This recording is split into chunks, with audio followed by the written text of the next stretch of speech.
فرمایا الذین یقیمون الصلاۃ ومما رزقناہم ینفقون اولئک هم المؤمنون حقا، فرمایا جو لوگ نماز قائم کرتے ہیں اور جو کچھ ہم نے انہیں دیا اس میں سے خرچ کرتے ہیں، یہ لوگ پکے سچے مومن ہیں۔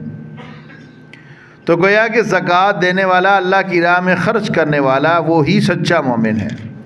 جس طرح نماز کے بغیر بندہ مومن نہیں ہوتا، نماز چھوڑنے والا، جان بوجھ کر ترک کرنے والا کفر کے درجے کو پہنچ جاتا ہے، اور انکار کرنے والا وہ تو کافر ہے۔ تو اس وجہ سے جو زکوٰۃ چھوڑ دیتا ہے، اللہ رب العالمین اس کا ایمان میں سے حصہ ختم کر دیتے ہیں۔ اسی طرح چھٹے سے پارے کے شروع کے عرب پر آپ دیکھیں تو وہاں پہ بھی اللہ رب العالمین نے اپنے ان بندوں کی صفات بیان کی ہیں۔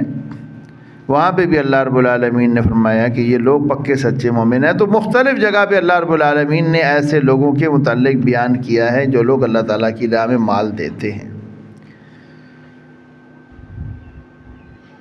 اور اللہ رب العالمین نے اس کا فائدہ کیا رکھا ہے؟ اللہ رب العالمین نے ارشاد فرماتے ہیں خذ من اموالہم صدقۃ تطہرہم وتزکیہم بہا، کہ پیارے پیغمبر صلی اللہ علیہ وسلم ان سے ان کے مال قبول کیا کریں کہ ان کے مال خرچ کرنا تطہرہم، ان کو پاک صاف کر دیتے ہیں۔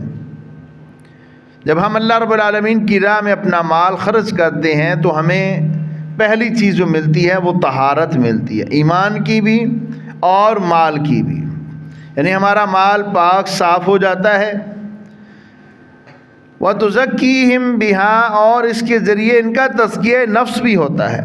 تزکیہ نفس کیسے؟ مال خرچ کرنے سے ہوتا ہے کہ انسان کے دل سے مال کی محبت کم ہو جاتی ہے، اللہ تعالیٰ کی محبت، لوگوں کے اندر احساس پیدا ہوتا ہے، غریب اور مسکین کا خیال رکھا جاتا ہے۔ تو رسول اللہ صلی اللہ علیہ وسلم نے باقاعدہ اسلام نے ایک زکوٰۃ کا نظام وضع دیا ہے۔ رسول اللہ صلی اللہ علیہ وسلم نے تحصیلدار مقرر کیے ہوئے تھے جو لوگوں سے زکوٰۃ لیتے تھے، باقاعدہ سال کے بعد زکوٰۃ لی جاتی تھی، اور یہ زکوٰۃ ہر قمری سال پر دی جائے گی۔ ایک قمری سال یعنی چاند کا سال مکمل ہونے پر یہ زکوٰۃ لوگوں سے لی جائے گی۔ اور رسول اللہ صلی اللہ علیہ وسلم نے تحصیلدار مقرر کر رکھے تھے جو ہر چیز میں سے زکوٰۃ لیتے تھے، حتیٰ کہ جانوروں سے بھی زکوٰۃ ہے۔ دودھ دینے والے جانور ہیں یا جو مویشی ہیں، آپ کے کاروبار کے لیے آپ لوگوں نے ویسے گھروں میں پال رکھے ہیں، اس پر ہے، حتیٰ کہ شہد پر ہے، گندم پر ہے، جو پر ہے، کھجوروں پر ہے، کشمش پر ہے، تمام چیزوں پہ زکوٰۃ